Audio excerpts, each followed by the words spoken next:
This is 13-year-old Amanda Dowler, Milly, to her friends and family. In March 2002, while on her way home from school, she vanished. I don't know whether it was like sisterly instinct, but I definitely know I'm never going to see her again. The mystery of what happened to Milly that day dominated the headlines. Desperately worried, and we just want to have Milly back home with us so much. But 6 months later, her remains were found over 20 miles away. She had been brutally killed. Last week, this man, Levi Bellfield, was found guilty of her abduction and murder. Did you, Levi Bellfield, have anything to do with the kidnap and murder of Milly Dowler? No comment. He's a convicted serial killer, believed to be responsible for attacking over 30 young women. He's domineering, overpowering, controlling and possessive, topped off with massive violence. The man is a monster. Tonight, in a Crimewatch special, we speak exclusively to Gemma Dowler about the agony of losing her sister. It's like you're in a constant nightmare, just waking up, just waiting to be woken up and saying, don't worry, it was only a dream. And seeing her parents take the stand at the Old Bailey to defend their family's reputation.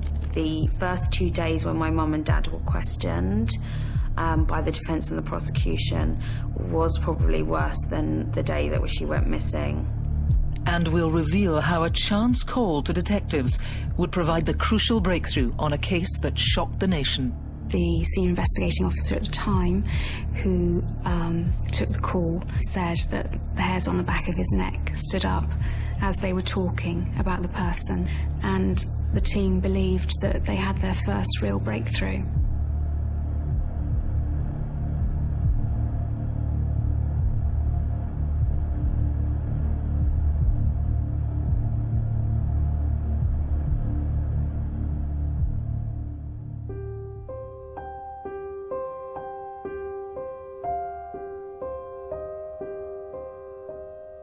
Tell me about your sister. What was she like? She was a vivacious, very friendly, very approachable. She always had a twinkle in her eyes, and she just was an infectious person that everybody wanted to be around. Once you met her for the first time, you automatically wanted to be her friend.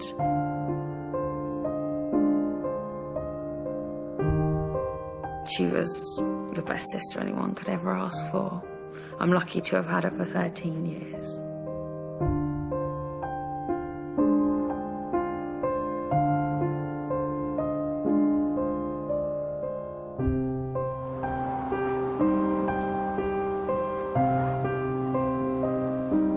On the afternoon of the 21st of March 2002, 13-year-old Milly Dowler caught the train home from Thames Station. She vanished. If you don't mind, I want to ask you a little bit about what happened. I'm going to ask you to go back to 2002, and that day for you, it just starts like any other day, does it? Yeah, it started like a normal day. At school, we didn't really see each other very much because we were in different years, different lessons. We might have seen each other like once or twice in the playground. And then I got in at about, I think it was like 5 o'clock. Dad was in the office working, and I was like, where's Milly? And then he was like, oh, she's supposed to be home by now. I thought you would have picked her up. And then that's as soon as I heard Dad say she's not home, I was just like, oh, God. I knew as soon as, I don't know whether it was like sisterly instinct, but I definitely knew I was never going to see her again.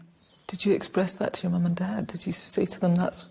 Yeah, Mum and Dad felt exactly the same way. Did they? Yeah. Like, I think it was 7 o'clock we called the police, and then I was just like, that's it. I knew straight away.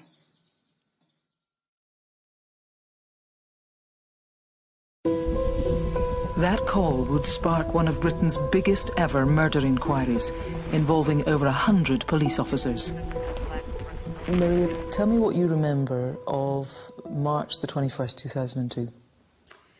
Well, that day I was actually working at Guildford Police Station because in those days the major crime team was split into 3 different sections. We were aware that they had a missing girl over at the Staines branch of the major crime team. We knew she was 13 years old and the circumstances in which she'd gone missing. And in those early hours, how concerned were you? Milly wasn't the sort of girl that presented as a runaway, that's somebody that would have gone missing. She came from a happy family, a family that seemed to love to have fun, that raised the alarm very quickly that she'd gone missing. So there was nothing to indicate that Milly had chosen to leave home and not tell anybody about it. So we knew very, very quickly, on the 21st, we knew that we were dealing with something quite serious. Milly Dowler was born on the 25th of June 1988 in Walton-on-Thames in Surrey. She lived with her parents, Bob and Sally, and older sister, Gemma, and went to school in nearby Weybridge. So you were sisters, obviously, but it sort of sounds like you were really good friends, proper friends. Yeah, we were. Before she went missing, we were actually sharing the same room, even though we had 2 rooms, because we just got really, really close. We slept in the same room so we could stay up late and gossip and probably have midnight feasts of sweets that we'd stolen from the fridge. But yeah, I would consider her as one of my best friends. Sweet, kind, generous. If you were down and you've always got that friend, you know that if you could call or, you know, meet up with them, they'll just brighten up your day completely. Yeah, 1 in a million she was. She was beautiful. I don't think anyone can deny that. A fantastic musician, a real people person. She seemed to light a room up when she walked into it, just with her silliness and love for life. Tell me what home life was like.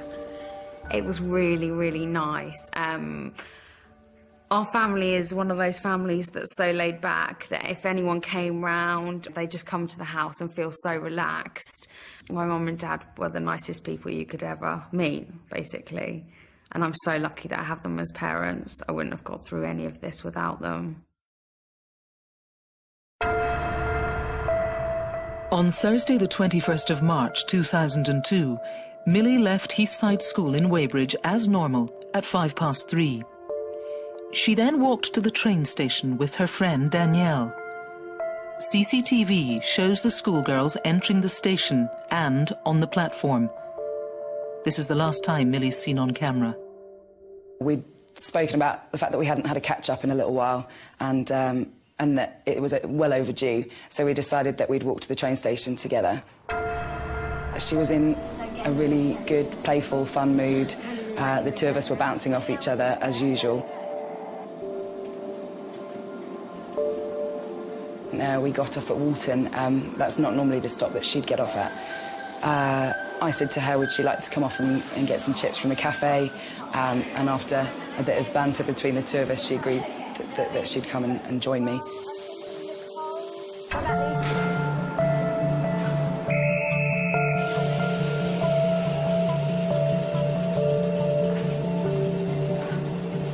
So we went into the cafe. There were a couple of other boys there from our school, but the 2 of us sat together and, again, discussed more about boys and various other things.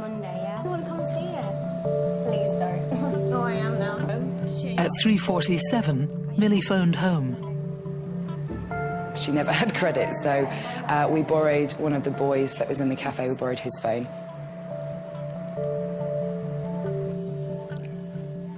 Hey, Dad. It's Milly. She made a phone call to her dad to tell him that she'd be home late. It's something that we would always do so that they didn't worry. Yeah, no, I'll be home for tea. Are you ready? Come on. Well, my sister arrived and didn't want to wait around at the cafe, so she ushered us out quite quickly. I'll see you tomorrow. OK. I said to her, will you be all right walking home on your own? We were all looked after each other, but we live in a nice area. It was broad daylight. She was walking along a main road. Obviously, I double-checked with her, and the question itself seemed silly. She laughed and just said, don't be ridiculous, I'll be absolutely fine. There was no reason why she shouldn't have been. And that was the last time that I saw her. Milly left the station just after 4, setting off alone down Station Avenue. At 8 minutes past, a friend of Gemma's waiting at the bus stop spotted her. I was just there waiting for my bus, and Milly was walking on the other side of the road, and it must have been within 30 seconds, maybe up to a minute, that my bus came round to pick me up. Jumped on the bus and looked out for her, and I didn't see her. At the time, obviously didn't think too much of it, thought it was a bit strange, thought that I would have seen her walking if her intention was to go home. But at that time, you don't really think too much into it. So that's what happened, and I just carried on and went home. That was the last time anyone had seen Milly. At that time, there's not many people walking down the road. Also, it had been a few minutes that had passed since the train arrived, so the rush had already gone from people which were walking back home. So it wasn't busy, but there were always cars driving by. So you would have thought that something might have been heard or seen, but as it turns out, there was nothing. As it stood at 8 minutes past 4 on that day, the trail runs cold. That's all the definite information you had. Yes. Yeah. What do you do with that situation at that point? It was that afternoon that the appeals started to go out for Milly and Have You Seen Her? We need people's memories on that day, because as you go through life, the next day soon merges into the day before. So we need people to think very, very quickly about whether they'd seen her. Police in Surrey say they're growing increasingly concerned about the safety of a 13-year-old girl who hasn't been seen since Thursday afternoon. Over the next days and weeks, news of Milly's disappearance was rarely off our screens and newspapers. Seeing it happen here in your own area, it's very close to reality. It's very scary. Within the last hour, the parents of the missing 13-year-old schoolgirl Amanda Dowler have made a public appeal for help in finding her. Unbelievable. We're devastated. We're just so desperately worried, and we just want to have Milly back home with us so much. For days on end, it was on the front page of every newspaper. Was that something you could take in? And, you know, this was the person who you No, were, it was completely surreal. Our private life was no longer private, and the family life that we had was just completely turned upside down. I can remember seeing one of the papers, and we were on the front page, like a family photo of us, and I was just like, this is so serious now. It's like you're in a constant nightmare, just waiting to be woken up and saying, don't worry, it was only a dream, but our nightmare is true. Why do you think it was that Milly Dowler going missing so captured the attention of the nation? Well, she was a lovely, happy teenage girl just on, the start of her life. I mean, she's a beautiful little girl, and her face sort of captured the hearts of many people. Just 7 days after she'd disappeared, Milly's last known movements were reconstructed on Crimewatch, and her parents made another heartbreaking appeal for information about their lost daughter. I'd say if someone has taken Milly and is holding her, then please, please give her back to us. You can't believe the enormous grief it's caused the family and her friends and everybody that knows her. It's just been absolutely awful. We're absolutely devastated. It was a matter of just days later that the reconstruction was run on Crimewatch. What impact do you think that had on the case and the investigation? It's something we always do, because we always want to keep Milly live in the memories and thoughts of the general public. So we have to keep pumping that message out, that anything, however small, please tell us.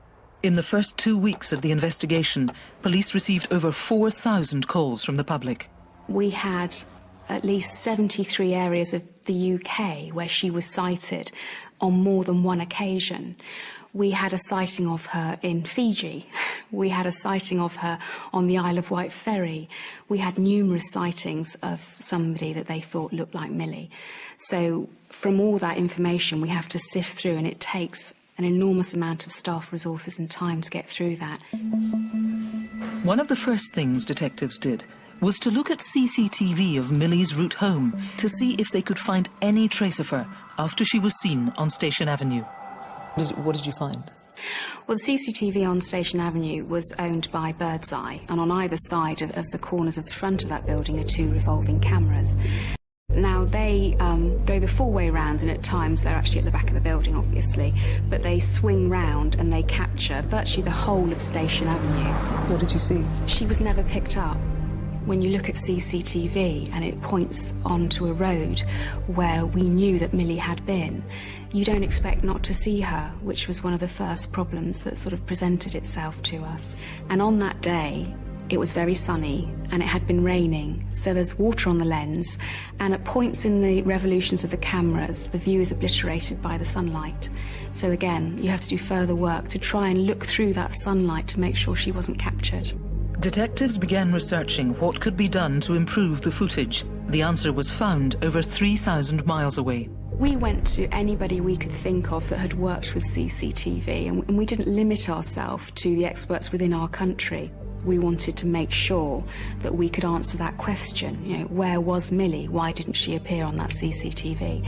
So that's why we farmed it out to the FBI. After working on the footage for 6 long months, the experts at the FBI spotted something. It was a sports car that was on Station Avenue that was driving sort of towards the railway station. You could see a figure standing next to the passenger window, and they appeared to be talking to the people that were sat inside the car. We actually thought at that point that this could have been Milly.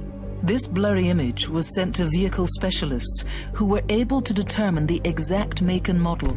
It was a rare Mazda MX-6 sports car. Only around 5,000 of them had been sold in the UK. At that moment, for you and the rest of the team, did it feel like a breakthrough? Absolutely, yeah, it did. We obviously put the appeal out in the media for that person to come forward, and they actually phoned up that day and identified themselves, and it actually turned out to be a mum and son innocently in Station Avenue. I think they were going to an estate agent's about a property, so yeah, very quickly it wasn't Milly and it wasn't what we were looking for.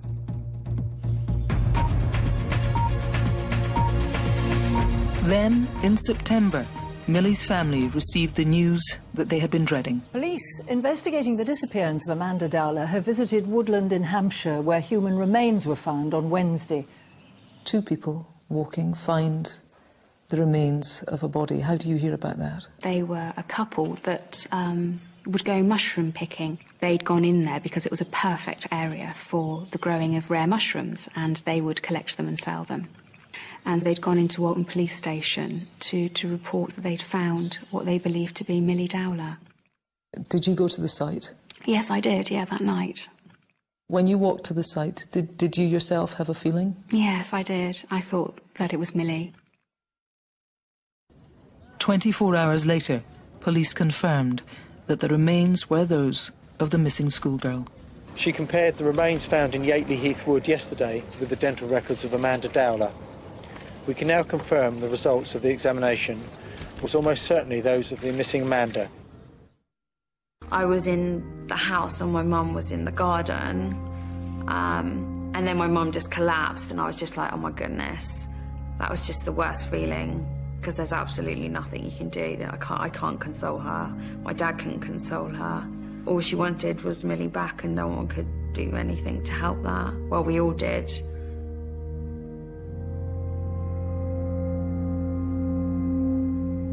The investigation was now a murder inquiry.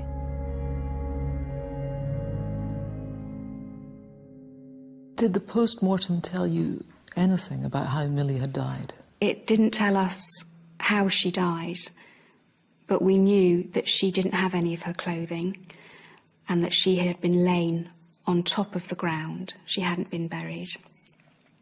So we knew it wasn't a natural death. So the area that you found the body in, what could you learn from that? As soon as we found Milly, we got certain experts in to look at the wooded area that she'd been found in.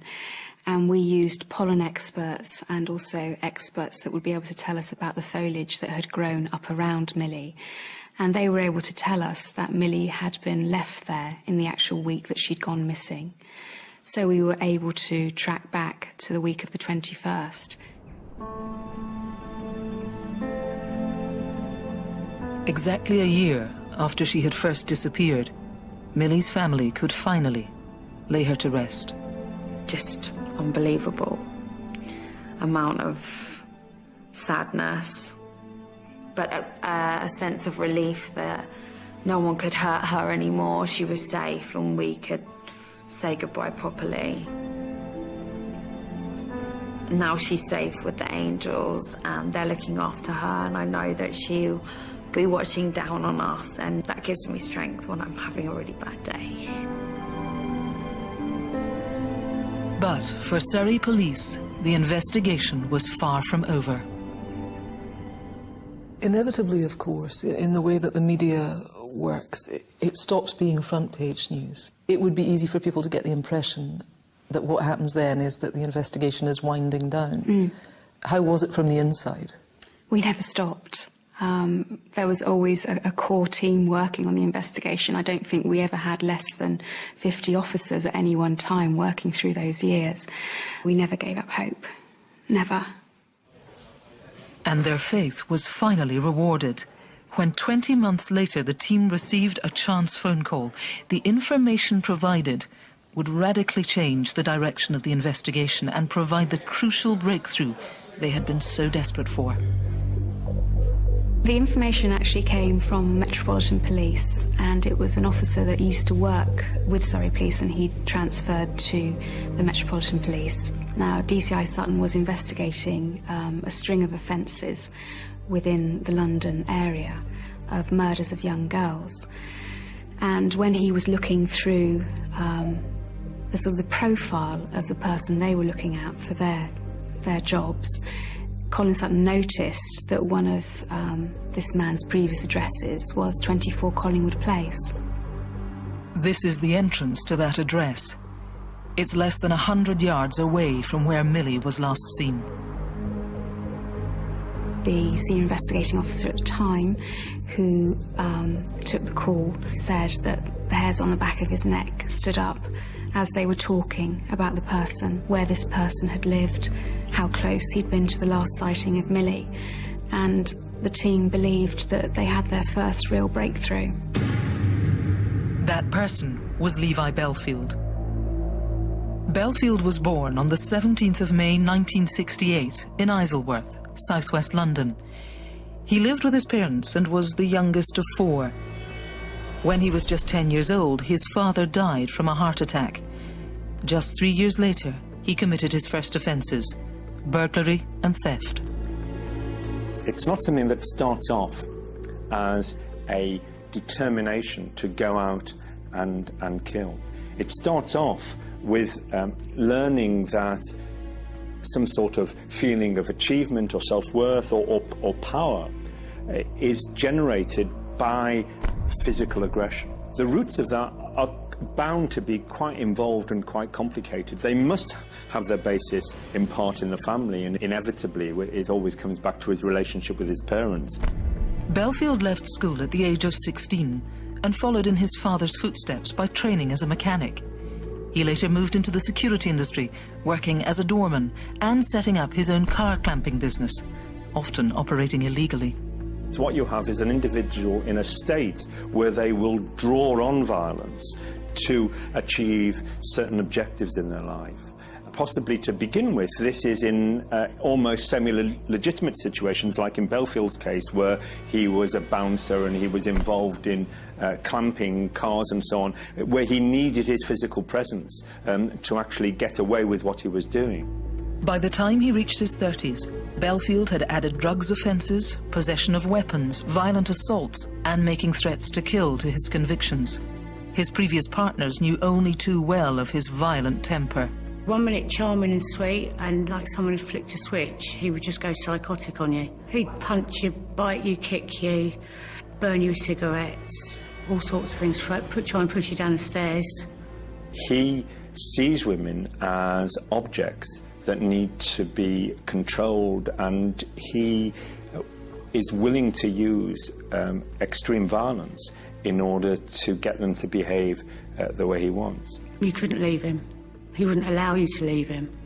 He ruled my life. You weren't allowed to answer a phone, or the door, open your post or anything without him there. 2 years after Milly was taken, The investigation at last had a potential suspect, but a crucial opportunity was missed. The area of Collingwood Place, and particularly the door marked number 24, had that come up in your investigations? No, it would have been involved in the house-to-house that we had conducted at the beginning of the investigation. So the door would have been knocked on? Yes, that door was actually knocked on 11 times by our officers, but the door was never answered. And the officers didn't follow up with the letting agency as to who was living in the flat at that time. When you look back on that now, what do you think? Hindsight's a wonderful thing, and things could have been very, very different if we'd actually spoken to him. But also, he could have lied to us and covered his tracks. So our position may have been no different than we are in today. By the time Bellfield came on to Surrey Police's radar, he was already the prime suspect for 2 murders in southwest London and a possible further 30 assaults on women in the area. The Metropolitan Police investigation into the attacks was called Operation Yedis. Yedis started as the investigation into the murder of Milly Dowler on the 19th of August 2004 in Twickenham. 22-year-old French student Milly Dowler had moved to the UK in 2002. She lived in a bedsit close to Twickenham Green and worked at a cafe in Richmond. Milly had been out with friends in Twickenham that night. She'd got the bus home, a short distance to Twickenham Green. In actual fact, she missed her stop and didn't get off of the bus until it reached Fulwell. So she walked back down the road, the same road the bus had come along, and will have taken the shortcut across Twickenham Green. And of course, she only reached halfway before she was murdered. Milly had been hit around the back of the head with a blunt weapon, possibly a hammer. She was found unconscious and later died in hospital. A temporary police station was set up on Twickenham Green to appeal to the public for help. We received a lot of information about males with a penchant perhaps for domestic violence. We were passed over 100 names from members of the public, and one of those was Levi Bellfield. When you first meet him, your immediate impression would be that he's a jovial, wants to be your friend. But that belies the fact that he is an extremely violent individual, particularly towards women. He's domineering, overpowering, controlling and possessive, topped off with massive violence. Bellfield confessed to one of his partners that he hated women and that he had been going out at night looking for them. And at the back of my old house there used to be an alleyway that ran alongside of the train tracks. And once you'd got into the alley, you couldn't get out until you got to the other end. And he told me he used to go down there and wait for people, like try and get a girl on their own. But because there was obviously people coming off trains, there would be quite, too many people, and he wouldn't be able to actually get one on his own, and it used to infuriate him. As part of the investigation into Amelie's murder, detectives also looked at other unsolved attacks in the area to see if any had the same profile. On the 4th of February 2003, 19-year-old Marcia MacDonald was killed on her way home in Hampton, southwest London. Like Amelie, she had received a fatal blow to the back of the head, inflicted by a hammer-like weapon. And that wasn't the only connection between the attacks. There were clear similarities between the attacks on Amelie and Marcia. They're both of a similar description.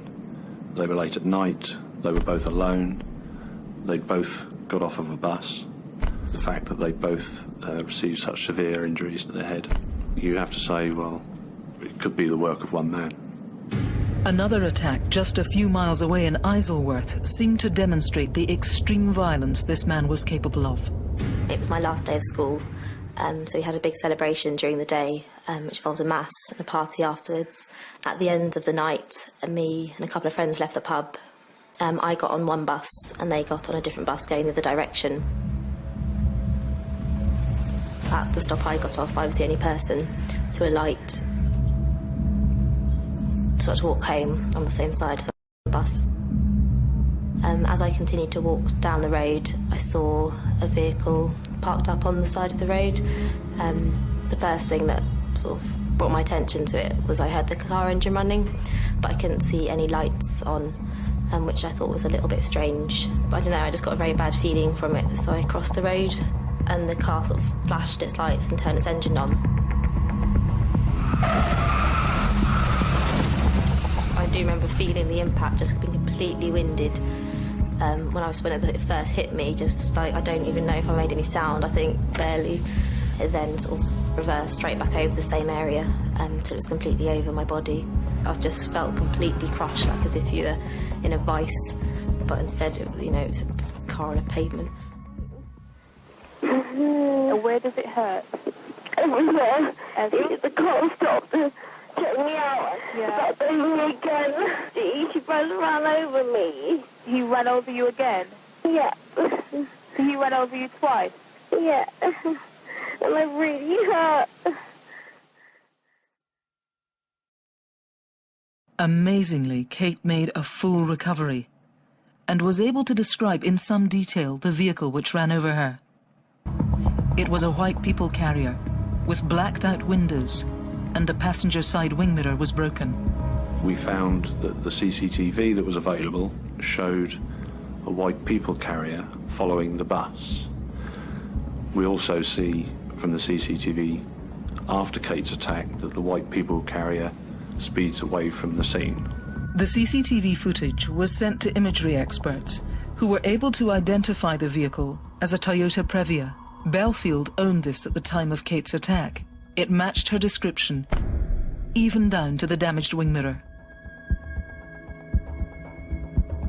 And when detectives viewed CCTV of Amelie and Marcia's journeys home, a terrifying pattern emerged. In both cases, vehicles could be seen targeting the women.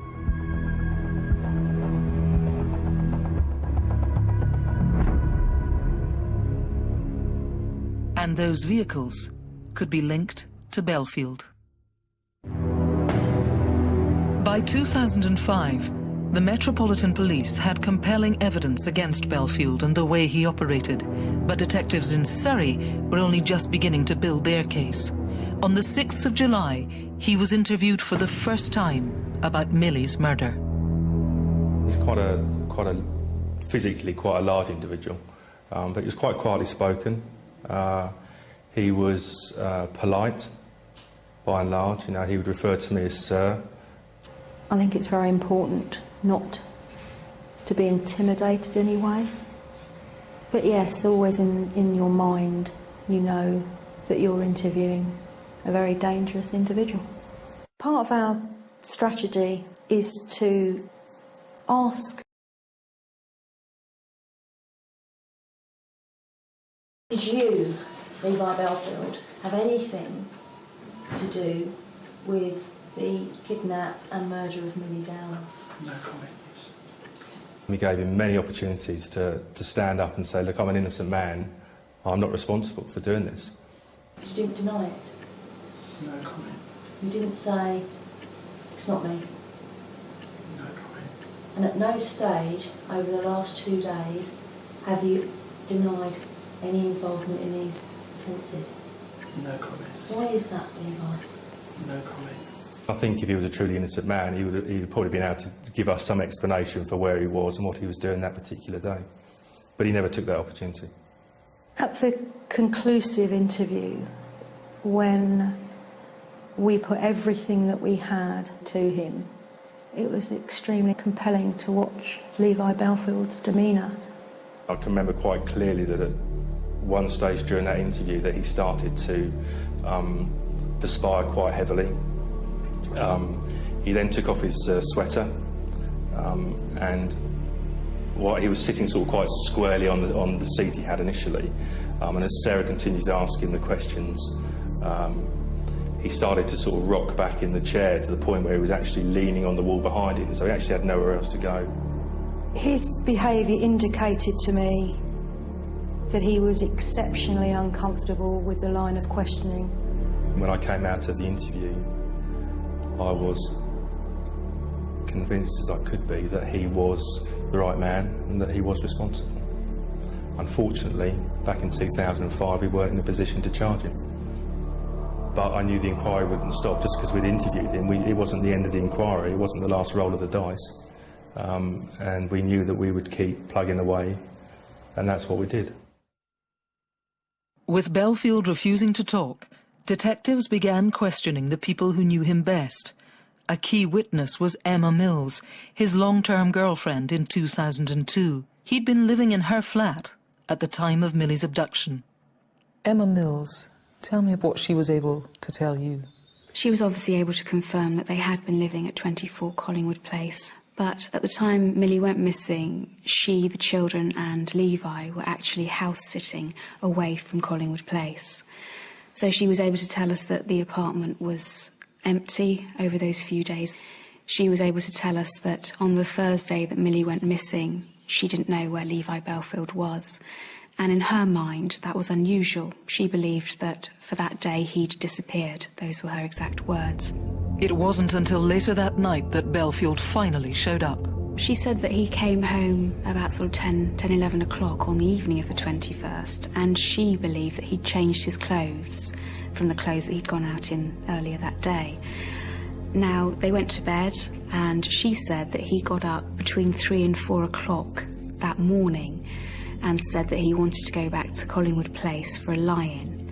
So he then got up out of their bed, got dressed, took their little dog, and, according to him, was going back to Collingwood Place. The following day, Bellfield moved the family out of Collingwood Place, despite there still being 2 months left on the tenancy agreement. The actual home that he wanted Emma to go back to, she describes as a squat.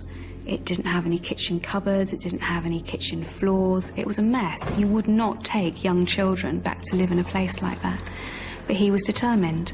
I mean, it was so bad, they actually had to sleep on sofa cushions. During the move, Emma noticed some of their things were missing.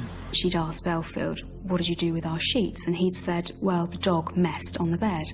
Now, Emma knew her dog. She knew that that dog didn't mess on the bed. So again, she was questioning what he had been doing, and she wasn't happy, or she didn't believe what he was saying. But she was asking again, what were you doing on the 21st? And Bellfield's response to her was, what do you think I've done, Milly? And Emma Mills describes her own personal reaction to that as complete and utter disgust. Why would you joke about something like that? And I don't even think at that point when she was asking him, she was expecting him to come back with that response. She thought he'd had another woman in the flat, not that he'd killed Milly Dowler. They could now link Bellfield to where Milly was last seen, and through Emma, knew he was acting strangely around the time of her abduction. Speaking to another ex-partner gave them their next clue. I've been involved with horses all my life, and as a child my dad used to take us to shows, and then when I got older I started doing show jumping more. One of the events Joanna would regularly compete in was the Yateley Horse Show in Hampshire. Levi knew about the woods from coming to Yateley Show with me and my horses. He came probably 5 or 6 times with me, and then we'd walk our dogs probably about the same amount of times, 5 or 6 times, around the common in the woods. Detectives asked Joanna to show them where the couple had walked. Without realising, she led them to the area where Milly's remains had been discovered. You can't understand his mentality because his pleasure is other people's pain. That is how he works. But why would you want to do that sort of thing to a young girl? The evidence against Bellfield was mounting up, but they still needed to prove he'd been on Station Avenue at the time of Milly's abduction. Again, Emma Mills was able to help. We obviously spoke to Emma Mills at great length, and we basically started to unpick their lives. We wanted to know everything about them, and From our conversations with Emma, she told us that at that time they had a red Daewoo Nexia, which Levi had possession of on the 21st of March 2002. Okay, and what did you do next? We went back to the Bird's Eye CCTV and we looked to see if we could see that vehicle in Station Avenue at the time that Milly went missing. And they found this. It's a red Daewoo Nexia, turning off the street leading to Collingwood Place. The time is 4:33, just 25 minutes after Milly was last seen.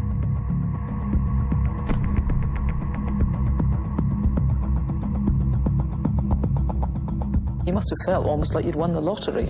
Yeah, I mean, as soon as we saw that, we knew that we were starting to build the case, and we desperately wanted to get that vehicle.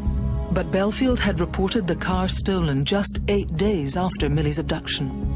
How did you feel when you found out that Bellfield had reported that that car was missing, possibly stolen? We were absolutely gutted that we couldn't get that car and have a look at it, because forensically for us that could give us some evidence which would link Bellfield to Milly Dowler. Did you believe it? No, we didn't believe it had been stolen.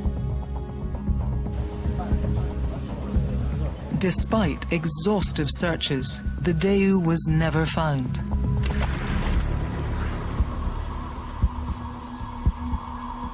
But appeals for information about its whereabouts uncovered a disturbing development. On the 20th of March 2002, the day before Milly vanished, 11-year-old Rachel Cowles was walking home after school in Upper Halliford, just 3 miles away from Walton-on-Thames. I'd finished school about 3:15. The roads weren't that busy, stall traffic. A car drove up to the side and stopped, and the guy leant over and said to me, "I've just moved in next door, would you like a lift home?" I know all the neighbours quite well, so it meant that I would have known if someone had moved in or moved out, and something clicked in my head that I shouldn't get into the car. The incident was reported to Surrey police that day. Rachel described the driver as 30 to 40 years old with a round face and was also able to give specific details of the car. It was a red hatchback and there were 2 child car seats in the back. Emma Mills was able to confirm that in 2002, her Daewoo matched this description. Why had it not been picked up in the investigation before, and given that it happened just the day before the disappearance of Milly? Even though it had been reported to Surrey Police as a whole, the day it had actually happened, it hadn't been filtered through to the incident room on the 21st. The significant part of this is that it puts the car and the person who owned the car out driving through local streets, looking to pick up a young girl. Yes, absolutely. But the significance of the red car wasn't known until we'd spoken to Emma Mills. It made the attempt to abduct Rachel the day before hugely significant. Meanwhile, detectives in London had gathered enough evidence for their cases. And by May 2006, Levi Bellfield had been charged with the murders of Amélie Delagrange, Marcia McDonnell, and the attempted murder of Kate Sheedy. He denied any involvement. Too many similarities, Levi. Too many similarities for the question not to be asked, and for you not to say why. No comment. No comment, because you can't say anything, can you? But the Crown Prosecution Service asked that further work be carried out before deciding if Bellfield could be charged with Milly's murder. This case has always been a circumstantial case. We've never had any direct forensic evidence to show that Bellfield killed Milly Dowler. So we had to work very hard to prove that he was the only person that could have killed her. So we had to rule out every other possibility. It's painstaking work and it is old-fashioned detective work.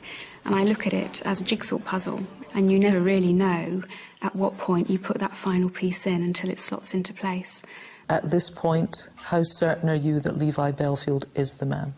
I was probably 98% sure that we were looking at the person that had killed Milly. On the 25th of February 2008, Bellfield was found guilty of the murders of Amélie Delagrange and Marcia MacDonald, and the attempted murder of Kate Sheedy.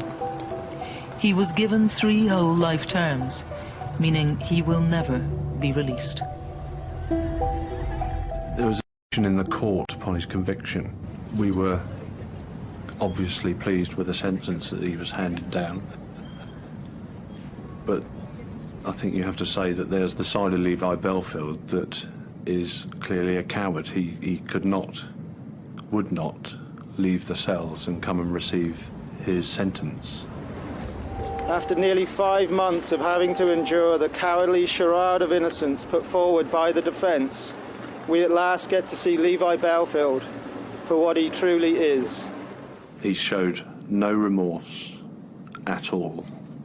He's never given any explanation for what he did. In some ways, there's a little bit of closure there that's not there for families and victims, but it's just a mark of the man. The man is a monster. Surrey police were now able to up the ante on their investigation, and as with the attacks in London, it would be the CCTV that would prove crucial. We were working with that CCTV for many, many years. That CCTV should have caught Milly walking down Station Avenue on her route home. You have to analyse it to explain why she's not on it and why she didn't pass those cameras. The images were sent to Andy Laws, a forensic imagery expert. What was Andy Laws able to tell you? That she hadn't managed to walk down Station Avenue. And I sort of asked him to tell me how he could be so certain that she didn't walk across the road and walk down the other side. Because when you look at the side where the cameras were, they would have looked across the road, and obviously there would have been vehicles passing, there were trees. So could they have obliterated the view of Milly as the CCTV camera rotated? So Andy sort of explained it to me, that if that had managed to happen, then Milly would have had to been imitating Roadrunner. She would have had to run from one tree to another. As a vehicle high-sided past, she'd have to duck behind it. She'd have to know where those cameras were on their rotation to know when she had... Is it not actually possible? You would say, well, anything's possible, isn't it? But in this case, that most definitely did not happen. And Andy was also able to narrow down the exact area that she was abducted from, using the last sighting of her by Catherine Lanes, and also where the camera should have picked her up on its first rotation. He was able to narrow down for us that she was abducted from Station Avenue.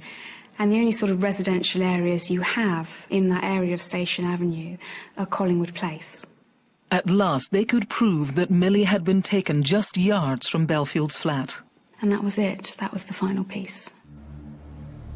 After years of investigation, detectives were now confident they could show what happened to Milly after 4 minutes past 4, and prove that Bellfield was her killer.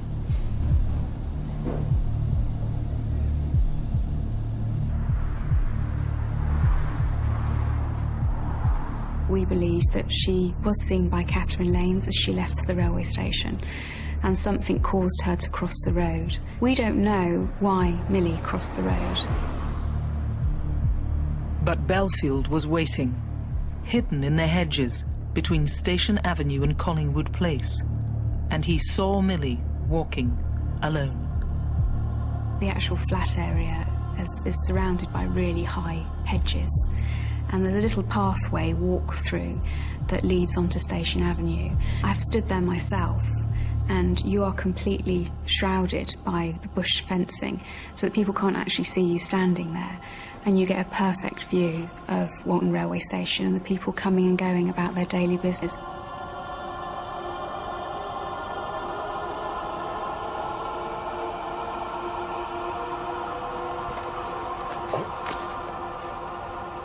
Well, I believe that Levi snatched Milly from the pavement and took her into 24 Collingwood Place. And there's only one person that knows what happened in that flat.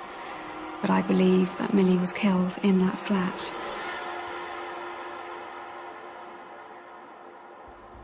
Just 25 minutes later, At 4:33, Bellfield leaves Walton-on-Thames in the Deu.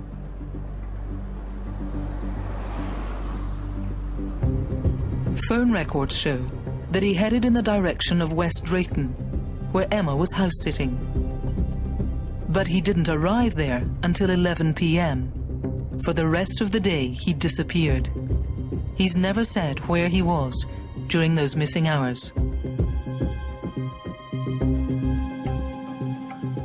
At around 5 a.m., Bellfield returned to Collingwood Place. A witness out searching for Milly reported seeing a man with a dog matching Bellfield's description outside the flats.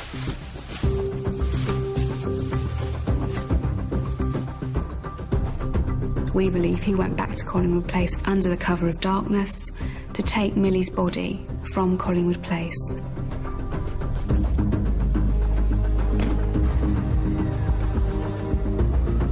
He had to take Milly's body out of that flat that night because Emma was due to go home on Friday. He couldn't leave her there, so he had to do it.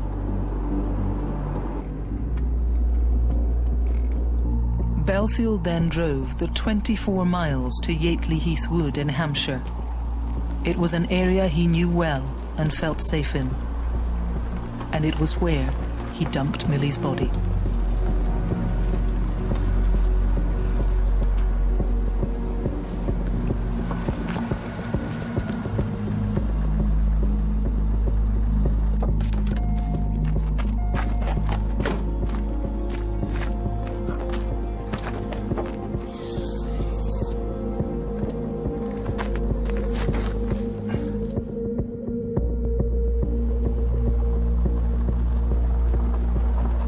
Over the next week, he covered his tracks, destroying any evidence that could forensically link him to Milly.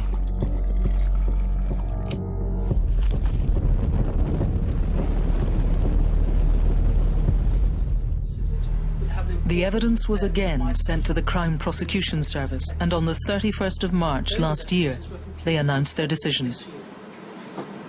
After carefully reviewing all of the evidence in this case, I have now reached the decision that there is sufficient evidence and that it is in the public interest to charge Levi Bellfield. Maria, how did you and your team feel when the Crown Prosecution Service came back and said, yes, we believe that you have enough of a case to charge Levi Bellfield? Well, I didn't actually know it was their decision until I heard the words come out of Nigel Pilkington's mouth that day that we were standing in the CPS at Guildford in front of the TV cameras. Tell me about that moment then. What did you think? I was just so nervous.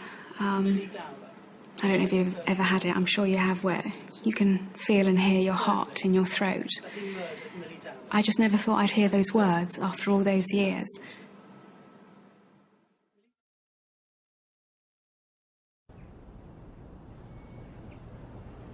"8 weeks ago, the trial began at the Old Bailey.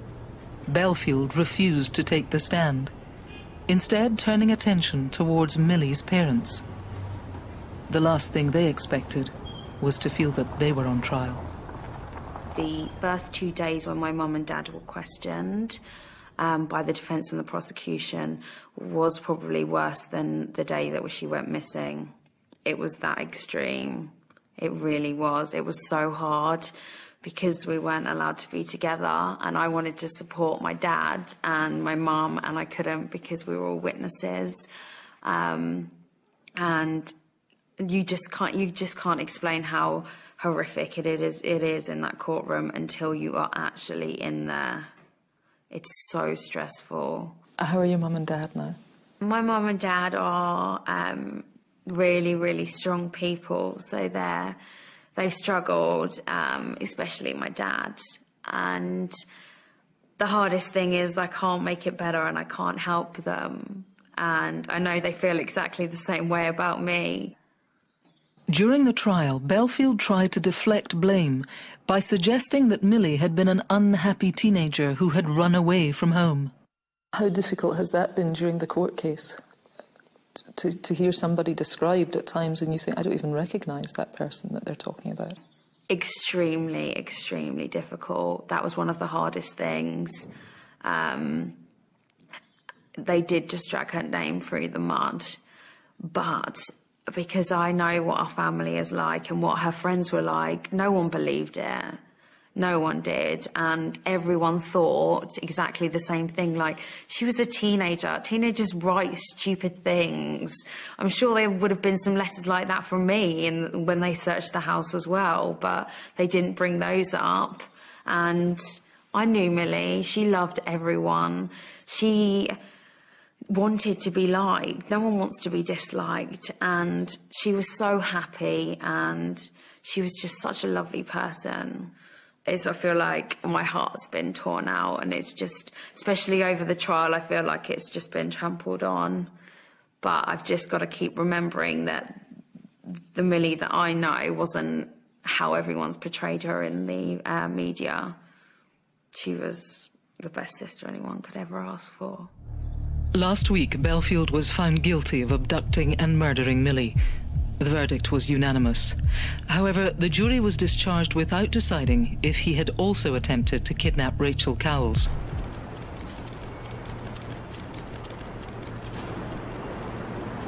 The trial has been a truly horrifying ordeal for my family. We've had to relive all the emotions and thoughts of 9 years ago when Milly first went missing and was then found murdered. During our questioning, my wife and I both felt as if we were on trial. We've had to lose our right to privacy and sit through day after harrowing day of the trial in order to get a man convicted of this brutal murder. For a mother to bury her child in any circumstances is truly agonising.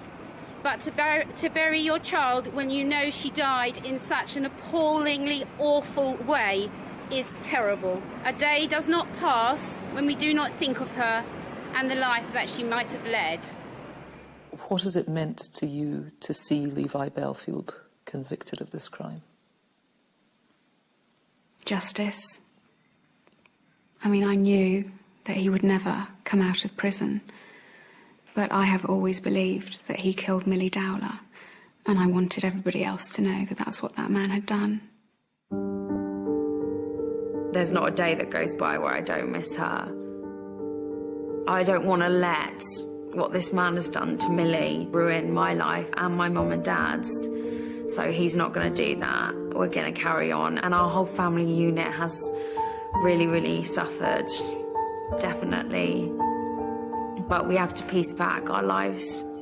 Otherwise, she would be upset. She would want us to carry on. It's time to move on to another chapter of my life now.